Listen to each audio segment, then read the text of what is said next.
Дорогие друзья, вас приветствует канал «Домашняя кухня».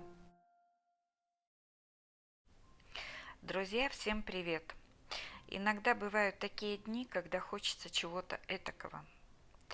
Сегодня я вспомнила забытый рецепт бутербродов, который мне захотелось вам представить. Их острый вкус – это, пожалуй, то, что мне сегодня хотелось бы. Делаются эти бутерброды на раз-два. Очень быстро. Нам понадобится всего 100 граммов сыра полутвердых сортов, баночка шпротов, 150 грамм майонеза, 4-5 зубчиков чеснока. У меня чеснок в таком полуобморочном состоянии, то он подсыхает.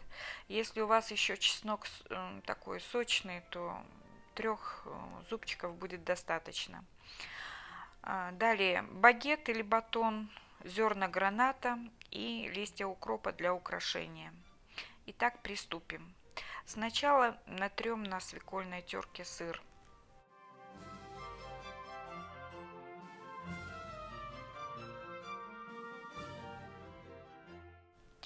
А теперь к сыру выложу из банки шпроты и разомну их вилкой. Шпроты просто прелесть, все один в один, не пересушенные и не перекопченные.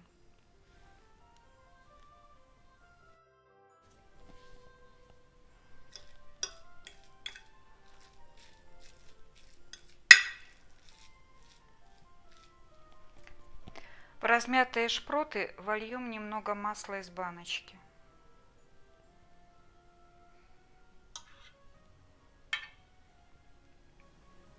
А теперь выдавлю весь чеснок. И теперь все вместе размешаем.